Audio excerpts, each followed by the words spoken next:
जो एक सेक्टर की बहुत बड़ी री रेटिंग करेगी। एक नहीं, रादर दो सेक्टर को। एक सेक्टर इसके दो अलग अलग हिस्से हैं और उन दोनों की बड़ी री रेटिंग होगी। तो हमारे संवाददाता तरुण शर्मा हमारे साथ जुड़ने को है तैयार नई दिल्ली से, और आइए जानते हैं उनसे कि कौन सा है वो सेक्टर जिसकी बहुत तगड़े तरीके से री रेटिंग हो सकती है। आइए, बड़ी और एक्सक्लूसिव खबर आपके लिए आ रही है जी बिजनेस की तरफ से। गुड मॉर्निंग तरुण, बताइए। बिल्कुल सर, आपने बिल्कुल सही कहा कि एक सेक्टर का एक बड़ी खबर है, वो है इंश्योरेंस सेक्टर्स के लिए। काफी लंबे समय से जो इंश्योरेंस लॉ अमेंडमेंट रुका हुआ है, उसमें एक बड़ी गति मिली है, क्योंकि इस हफ्ते जो है वो DFS secretary, department of financial services के सेक्रेटरी और आईआरडीए के जो चेयरमैन है, वो दोनों ही प्राइम मिनिस्टर के जो प्रिंसिपल सेक्रेटरी हैं पीके मिश्रा सर, उनको एक प्रेजेंटेशन देने जा रहे हैं इंश्योरेंस लॉ अमेंडमेंट को लेकर। क्योंकि इंटर मिनिस्टर कंसल्टेशन इस पूरे मामले में हो चुका है, स्टेक होल्डर कंसल्टेशन भी इस लॉ अमेंडमेंट के लिए हो चुका है, लेकिन अब जो मंजूरी है वो एक तरीके से बिल्कुल ऊपरी स्तर से ही आनी है, और उसके लिए इस हफ्ते एक बड़ी बैठक है। और इस बड़ी बैठक के अंदर जो डीएफएस सेक्रेटरी और आईआरडीए के जो चेयरमैन है, वो दोनों एक प्रेजेंटेशन देंगे कि क्या इस इंश्योरेंस लॉ अमेंडमेंट आने से क्या फायदे हैं, किस किस को क्या नुकसान हो सकता है, उन चीजों का पूरा ब्यौरा देंगे।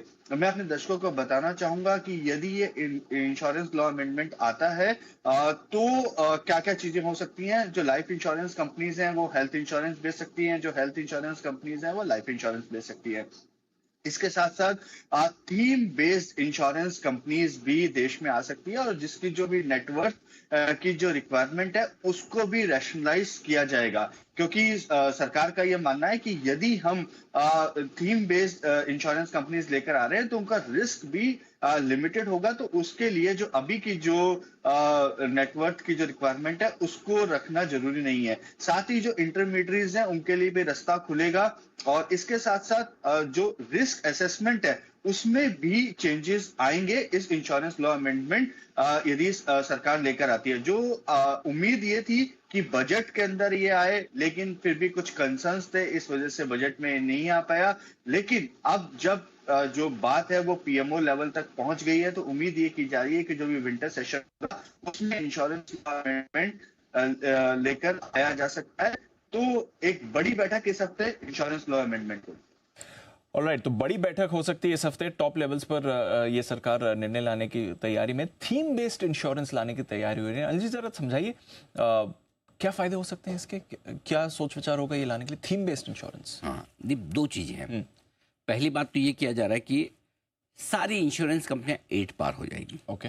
यानी कि जो लाइफ इंश्योरेंस कंपनियां वो चाहे तो जनरल इंश्योरेंस कंपनियों के प्रोडक्ट बेच सकती है, जनरल इंश्योरेंस कंपनियां वो लाइफ इंश्योरेंस कंपनियों के प्रोडक्ट बेच सकती है। यानी कि एलआईसी चाहे तो मेडिक्लेम बेच सकती है, घर का बीमा कर सकती है, करेक्ट, व्हीकल्स का इंश्योरेंस कर सकती है, और कोई न्यू इंडिया इंश्योरेंस या कोई आईसीआईसीआई लोम्बार्ड ये चाहे तो लाइफ इंश्योरेंस भी बेच पाएगी।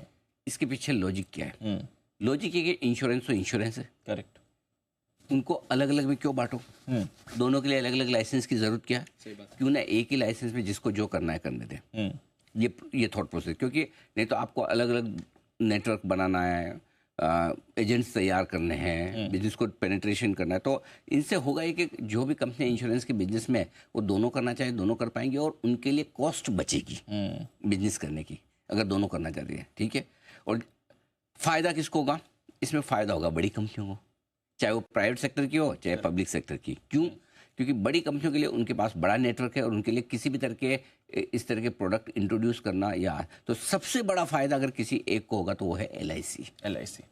क्योंकि एलआईसी लाइफ इंश्योरेंस में सबसे बड़ी है, और जनरल इंश्योरेंस में अगर एलआईसी उतरेगी, मेडिक्लेम में उतरेगी, तो उनके पास आप समझ सकते हैं डिस्ट्रीब्यूशन स्ट्रेंथ जो है, और जो लोयल डीलर क्या कहना चाहिए, एजेंट्स, जो लोअर एजेंट्स हैं, जो लोअर। और एक चीज़ है एलआईसी के साथ जो सबसे बड़ा कंफर्ट लोगों को रहता है, क्लेम सेटलमेंट का। वो अभी भी प्रॉब्लम, क्लेम रेशियो सबसे ज़्यादा बेहतर एलआईसी का है। सो आई थिंक एलआईसी के लिए दीप अगर ये होता है तो एक चीज़ जो मैं आपको बोलने जा रहा हूँ पूरी गंभीरता से वो ध्यान से सुनिएगा। एलआईसी के लिए आपको 1300 से 1500 रुपये के टारगेट रखने हैं। 1300 से 1500 रुपये तक के टारगेट, 1300 पहला टारगेट और 1500 का दूसरा टारगेट, और ये वो स्टॉक है जो आपके पोर्टफोलियो में होना चाहिए। तो ये एलआईसी के लिए बड़ा डेवलपमेंट होगा और सबसे बड़ा फायदा, नो डाउट कुछ फ़ायदा एचडीएफसी लाइफ, जो लिस्टेड है, SBI लाइफ जो लिस्टेड है, ICICI प्रू या ICICI लोम्बार्ड जो लिस्टेड है इस स्पेस में, जनरल इंश्योरेंस में, जो दिक्कतें होंगी वो दिक्कतें ज़्यादा होंगी न्यू इंडिया टाइप की कंपनियों के लिए, जो छोटी कंपनियां कंपेरेटिवली तो है सरकारी स्पेस की कंपनियां, उनका बिजनेस LIC टाइप की कंपनियों में शिफ्ट होने के चांसेस काफ़ी बढ़ जाते हैं। United India, new India type, oriental insurance, ये जो कंपनियां जिनके तीनों के मर्जर की बात भी जो चल रही है, तो ये एक बड़ी चीज़ है। सो आई थिंक बड़ा डेवलपमेंट है सेक्टर के लिए लिहाज से बड़ा। अब इसमें एक दो चीज़ें और बताइए, थीम बेस्ड इंश्योरेंस भी ला सकते हैं, जैसे थीम बेस्ड म्यूचुअल फंड होते हैं कि आपको टारगेटेड इन्वेस्टमेंट करना है, वैसे किसी को टारगेटेड इंश्योरेंस चाहिए, मुझे इसी पर्टिकुलर चीज़ के लिए इंश्योरेंस चाहिए, ठीक है। जैसे आप हैं, आप एंकर करते हैं, ठीक है, आपको लगता है कि मेरी आवाज़ का मुझे इंश्योरेंस चाहिए,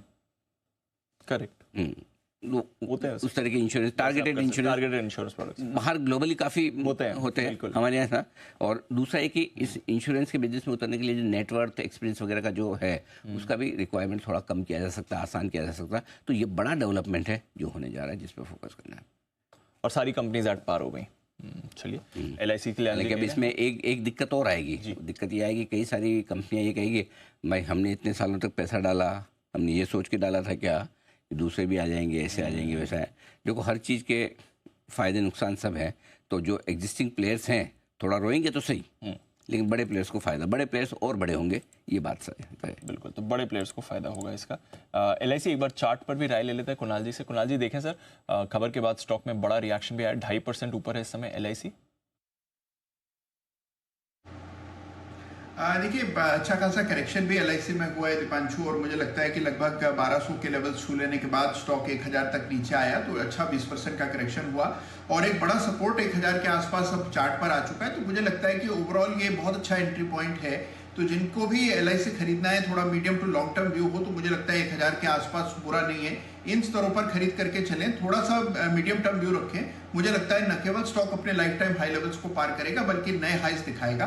तो मीडियम टू लॉन्ग टर्म में मेरा काफी बुलिश व्यू है और मुझे लगता है इन स्तरों पर खरीदने में हर्ज नहीं। खरीद कर रखें अपने इन्वेस्टमेंट के लिहाज से। LIC ये है आपके लिए एक बेस्ट